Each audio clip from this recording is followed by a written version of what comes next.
You're watching CNBC Africa, and I'm Chris Bishop. Welcome to our first episode in our new series, Building Africa's Prosperity.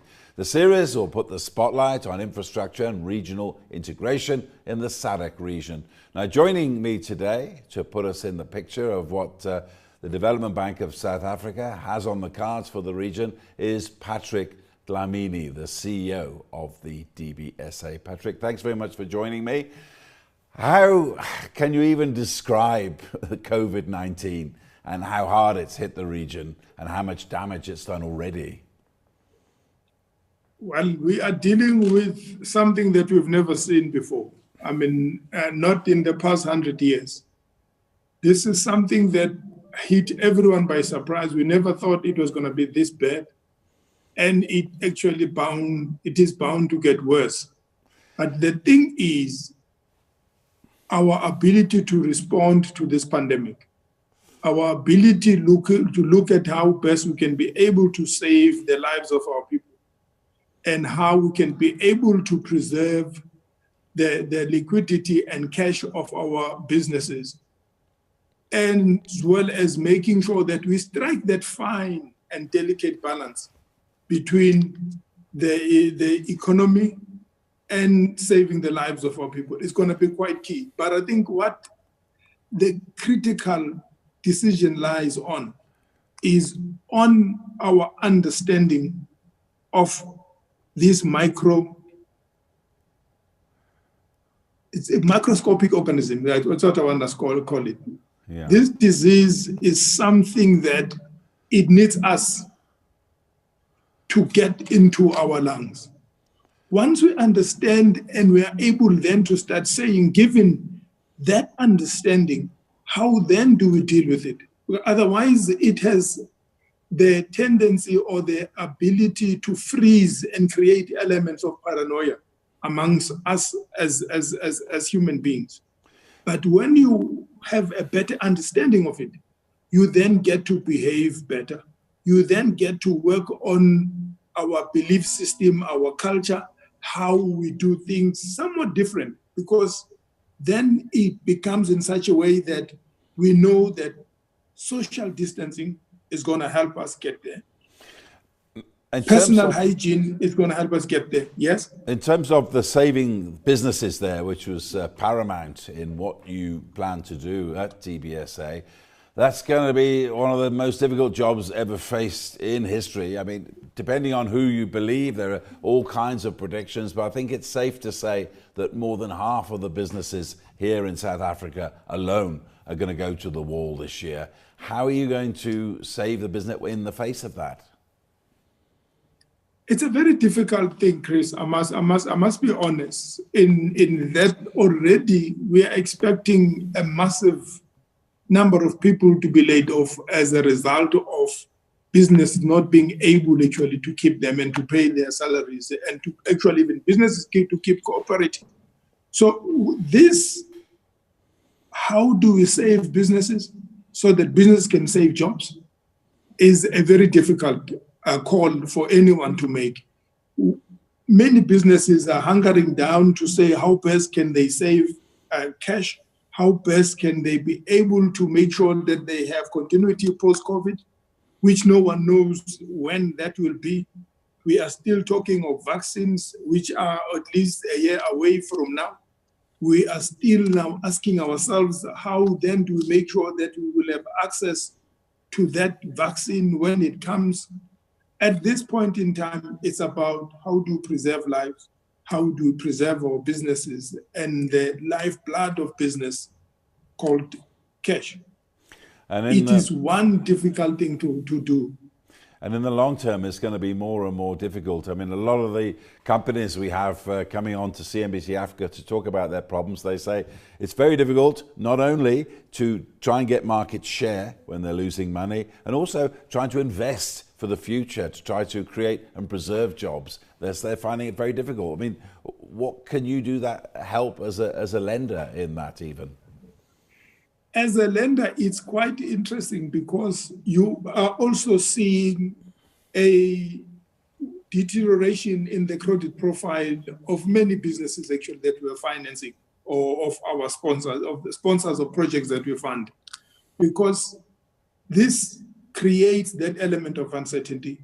But as a DFI, it is exactly the kinds of thing that we are expected to do, to say we then have to play this counter-cyclical role as a DFI. But at the same time, we are also experiencing a total dislocation of our capital markets. We want to go and raise funding by an act of actually putting bonds in the market. But the timing is so impossible. The pricing actually has become impossible, which now says even if you go to fund these businesses, it becomes somewhat expensive, given the times and given what actually is currently happening in the market.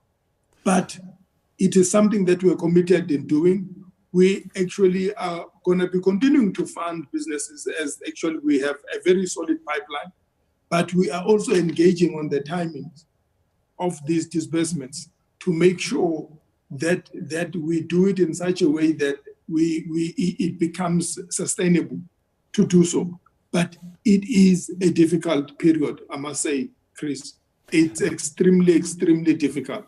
In terms of raising capital going around the world, which I'm sure not only have you been doing it, but also when the travel restrictions are released, you'll be out there doing it. I mean, how much are you going to be more aggressive, you think, now? A lot of people have said, even the World Health Organization said a few weeks ago, this is a world problem. This is an African problem. It's not a South African problem. It's not a SADC problem. This is a world problem, and the world must come to the party to help economies recover for the sake of stability. It indeed is. It is a world's problem. And in terms of, yes, engaging with our partners, we actually have reached out to other DFIs, international DFIs. And I must say that we are really able to find each other in terms of the lines of credit between ourselves and them. The multilateral development banks are also quite willing to also extend some lines of credit. But it is a thing that really requires the globe to come together and to act in unison in making sure that we are able to one, save lives and also minimize the disruptions on the businesses. What about the cost of borrowing? Where do you think that's going to go? I mean, it's clear from what you're telling me so far that it's almost inevitable that it's going to increase, and surely that's always bad news for business. There is massive repricing actually by the lenders out there, and because you are also dealing with the time of uncertainty, so cost of borrowing has really shot up quite remarkably, which is not a good thing. And the thing is, some of the sponsors expect concessionary lending or concessionary funding. It becomes impossible during times like this.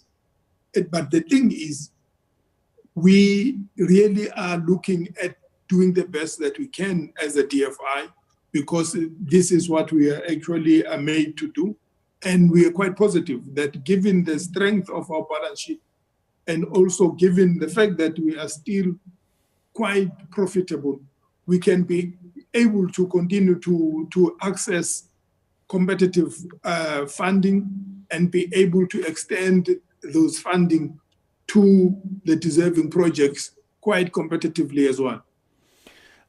But in terms of ability to repay as well, I mean, we're talking about loans in many cases. I mean, even the funds that were set up by billionaires in this country, interest-free loans, yes, but it's still loans. People are going to have to repay. How concerned are you about business in Southern Africa, their ability to repay this huge pile of debt that's building up? We are counting on the fact that at least for us as DFIs, we are funding long-term. So we are hoping that the COVID will have gone past us, the companies will have, and projects will then have been able to stabilize and start generating positive cash for themselves by the time actually that they have to repay, because we are also looking at possibilities of grace periods as well, which will be able to lend some breathing space to the sponsors of the project and to the project themselves. But for short-term funding, it's very difficult because companies are not generating any income during this period, especially during the period of level 5 lockdown, especially in South Africa and in some countries. But all that the lenders were able to do were to come to the party to say, we can actually give you some breathing space. It's not like you won't have to pay that, but we're giving you some time so that when your business then comes right, we can then be able to start looking at how you then are able to start paying back and how much can you be able to start looking at paying back. Some are even considering to say, okay, fine, can we start servicing at least the interest? Let's push back the capital or whatever actually the business is actually able to do. But it is something that is not easy for business out there. Well, you are seeing people taking salary cuts. You are seeing employees being asked to take leave, annual leaves. Some actually have exhausted their annual leave. So it means then there is no source of income for some families. It's a difficult period. It seems to me that the legacy of this COVID-19 is going to be a lack of confidence in business right across the entire Southern African region. And again, I turn to one of the main planks of the DBSA, infrastructure. You're planning to roll out more infrastructure, badly needed in the region. But how concerned are you? You might build ports, roads, airports, and you won't have enough people in them to make them worthwhile. The thing is, it's exactly what the economies need at this point in time, capital formation investments, because those tend to be very good and ideal stimulus of economy.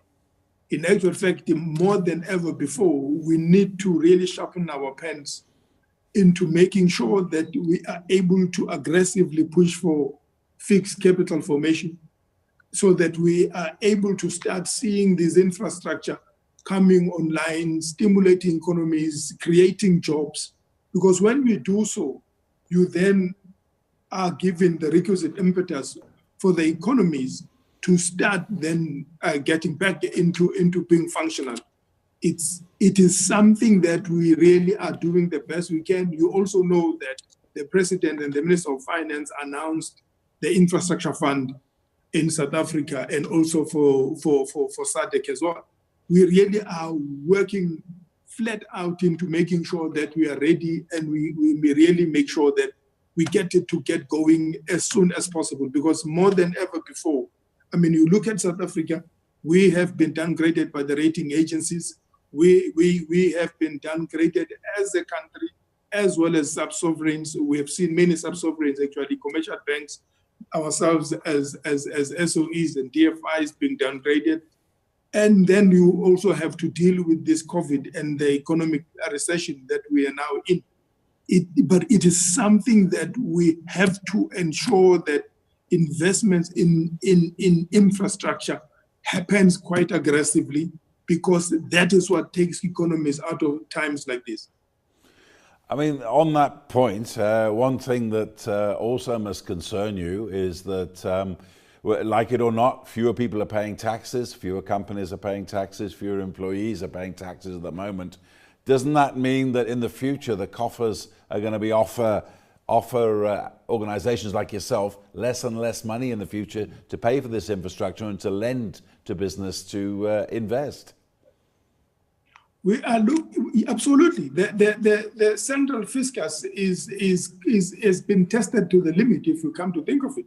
You heard actually that the Commissioner of SARS, Ed actually talking about the possibility of being about 300 billion short in terms of their collections, which then says there's going to be massive cuts on the side of government, or the government will have to go out and borrow much more than they ever thought they would before, which then actually will say the cost or the debt to GDP might easily run to just sub 90%, which is quite scary just thinking about it. But it is something that we really are looking at how innovative and creative we can be as a bank or as a DFI to make sure that we are able to crowd in the private sector, especially long-term funders, especially the pension funds, to be able to come in and fund these projects This is what we are counting on, because it can never be done by the central fiscals or ourselves alone or the public sector alone. We really need to get the confidence of the private sector to come into this space of infrastructure investment more than ever before. But the good thing is the willingness is there. The commercial banks, the private sector, the long-term or pension funds are quite willing to come to the party, but they all come at different times. Pension funds will want to come post-construction, but there are those who are willing to come at the early phase of it. But the good thing is the appetite is there, and the money for investments has been made available by the private sector. All that they want to see the conducive environment for them to do so. They want to see the degree of attractiveness of this infrastructure to justify their involvement. We have to make sure that we are able to de-risk and structure these projects in such a way that they become attractive to the private sector. So if I'm a business type sitting out there watching this and wondering what my future holds at the moment, what kind of reassurance can you give me that all parties, including private lenders, will come together to sort this whole problem out? The good thing is, one way or the other, we have been through times like this before. It might have not been COVID-19, but economies have their own way of coming out and regaining their full strength. But what we need to do ourselves is, how do we look at projects in such a way that we make them very attractive for private sector to come in? We are able to de-risk as the public sector and as DFIs, because when you are able to structure them in that manner, you are then bound to find the interested investors in the project. So we work hand in hand with the sponsor of the project to say, we want to make this project very attractive to the private sector. Let's look at how do we structure it. Let's look at what are the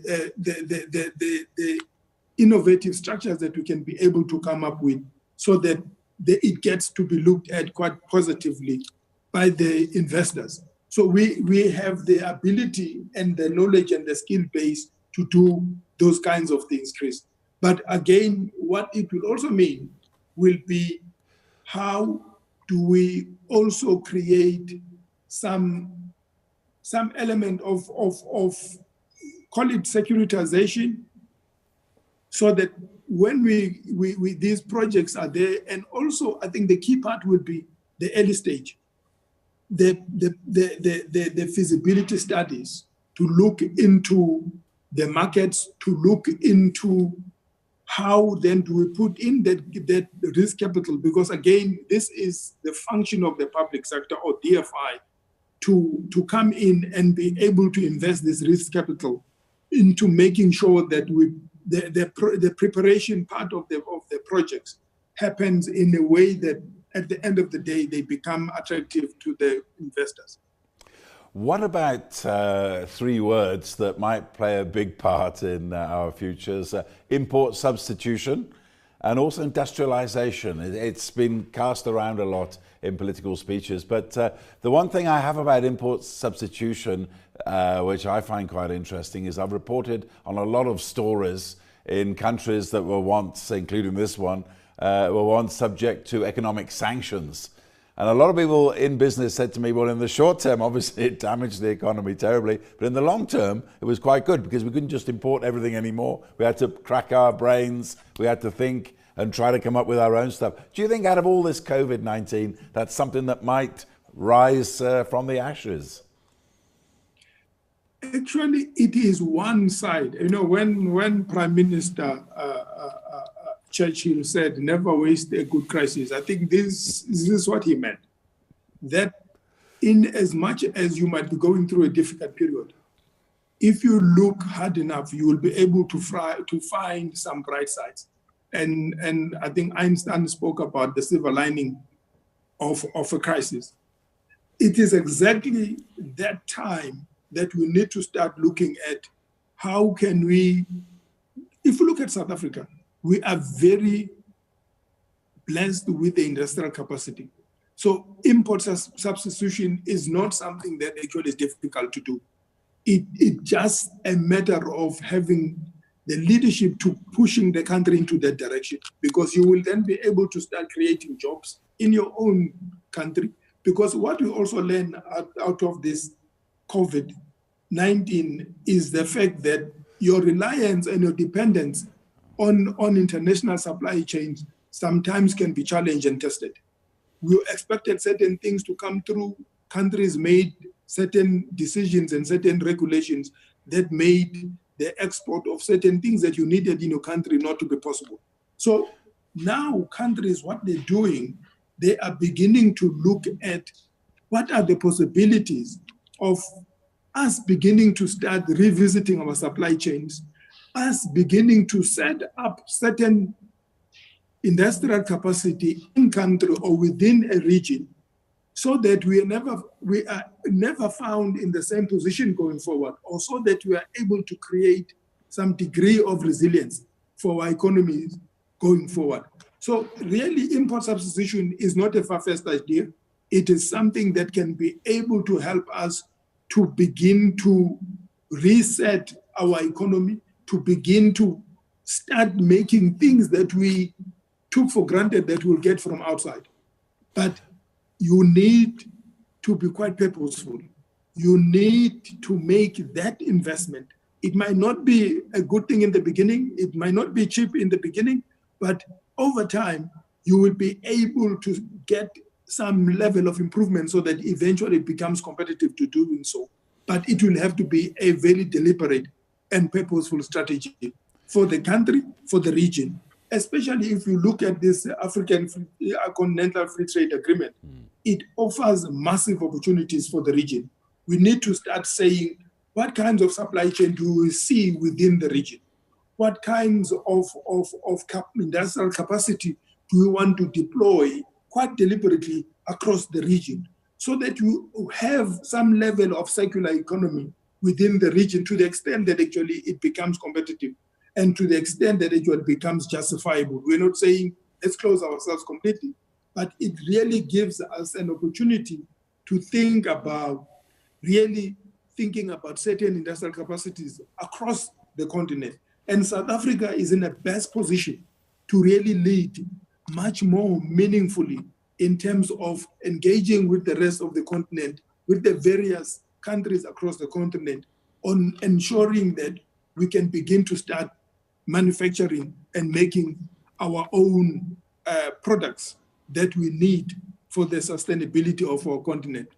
But that was my next question, talking about supply chains. I know the African Continental Free Trade Area, it's been postponed until July. We had the Secretary General on the other day. But how do you think it's going to possibly navigate the difficult world of post-COVID-19 even? The good thing is the COVID-19 actually has made us realize, and it has also laid bare some of very disturbing socio-political, socio-economic fault lines, so to speak, in that you saw how easy it was for certain sector of our society to be easily decimated by the COVID-19 and the economic crisis that it brought with it. So now people understand that you cannot be talking about the Continental Free Trade Agreement and we are not talking about creating the economic opportunities within the continent so that our people can have a chance of a decent life when actually they have opportunities for jobs within their continent. It is actually now that we need that more than ever before. And again, this is something that we need to make very deliberate strategy in terms of how are we going to make sure that we invest on the capacity. It will start with human capacity, because there will be gaps in certain sectors in terms of the skill sets, but we need to make those investments. our post-school institutions, universities, TVET colleges, or technicon, so to speak, will have to come to the party in making sure that we are able to have the skill sets that we want.